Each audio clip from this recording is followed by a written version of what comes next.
Yo, what is going on, guys? So in this video, I'm going to be breaking down the quality of questions you ask determines the quality of answers you will receive. So I see a lot of setters in this space, a lot of closers as well, where basically when they're asking questions, they're getting nowhere with it, right? They either have a lot of fluff with their questions or they don't know what types of questions to ask, or when they ask questions, they don't know what they're looking for. So I made this training where pretty much I only have it in my VIP community and I decided to give it away to you guys for free. I'll be releasing snippets here and there so that way you guys can get the most value in terms of sales, whether you're a setter or a closer. So yeah, let's go ahead and get into it. The quality of questions you ask determines the quality of answers you will receive. So the quality of questions you ask will make or break your sets. All right, I'm sure you've heard the phrase before, your questions determine your answers. In sales, this could not be more true, all right?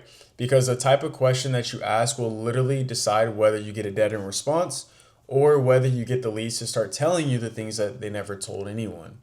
And by the end of this training, you'll know the difference between closed-ended and open-ended questions, right? Why assuming things will stop you from getting sets and not making any money, and how to structure your questions so well that the prospect is all the selling for you and you don't have to do any of the selling. So let's get into it. So the first thing is number one, closed versus open-ended questions. There's really only two types of questions: closed-ended questions, which are questions that can be answered with a simple yes, no, or a short fact. For some examples, we have here, do you want to make more money? Yes. There's only one or two ways to answer that question, yes or no. Okay. Do you want to go on vacation? Yes. Yes or no. Which one do you like better, red or blue? Blue or red. Very short, very simple. Open-ended questions. These are questions that require the prospect to think, expand, and respond with a more detailed answer. All right. And these are the best types of questions. For example, what would making an extra 5K a month actually allow you to do, right? Boom. They can't answer the simple yes or no. They have to elaborate on what they mean. They have to explain themselves. Will I be able to take more time off of work so I can spend more time with the family and take them on vacation, et cetera, et cetera. You see the difference there? It's with the first one, all you'll ever get is more of like a yes or a no. It just kills the flow. With the second, you get them talking about their goals, their pain points, and what's driving them emotionally. And those answers are what drive them to want to actually move forward later on in the conversation. Because this not only gives you more information, but they're also telling themselves why it's more important for them. Ultimately, persuading themselves. This is the highest form of persuasion, is when you can ask people questions that get them to think and persuade themselves to where they feel like they made that decision themselves. When in reality, it was really you, because you're the one who led them to that decision in the first place.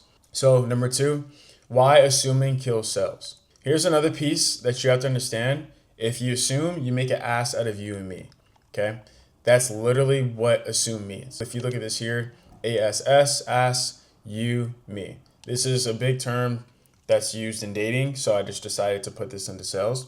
But if you assume the prospect's reason for booking is money or freedom or time, you're just guessing, right? And that ultimately lowers the trust within that prospect and you.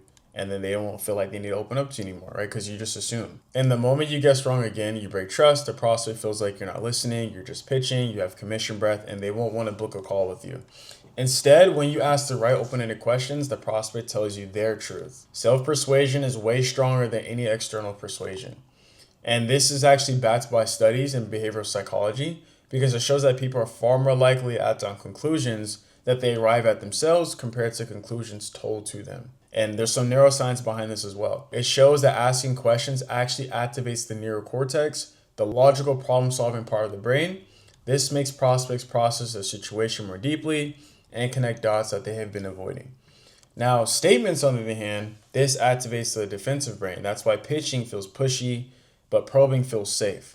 All right, this is why when, let's say, for example, when you're younger, let's say your mom or your dad was telling you one thing that she didn't really want to hear about, it went through one ear, not the other, versus when they asked you questions that led you to the decision or that led you to doing whatever it is that they wanted you to do, you persuaded yourself. Now, discovery is essentially just persuasion, okay? You guide with questions, they uncover the truth, and they move forward because it feels like it's their decision and not yours.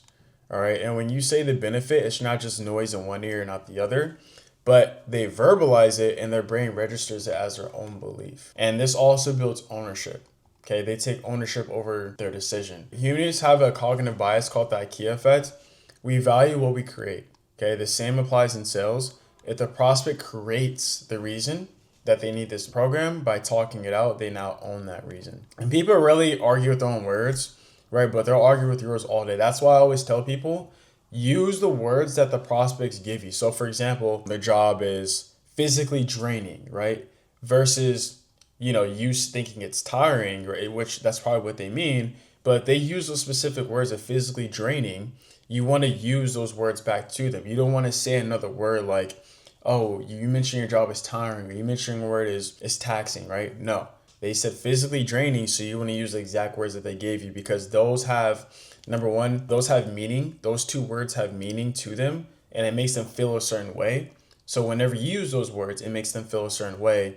And in their mind, they're like, oh, I want to escape from that. I don't want that. Versus tiring, it doesn't give them that same thought process or that same feeling, because that word doesn't mean anything to them. It doesn't label them as such. That's why I always say use the words that they give you, always use it back against them. And when they say it, it's real. Now, if you say it, it sounds like hype, but it's a big difference. Now, here's some practical examples. Closing-ended questions. Do you have time to trade? Yes or no. It's a dead end.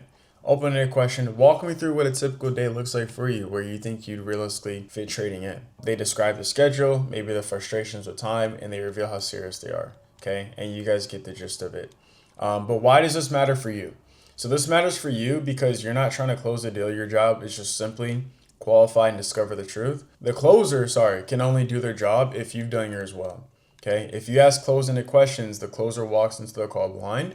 But if you ask open-ended ones, you arm the closer with motivation, pain, and desire, and urgency straight from the prospect's own mouth.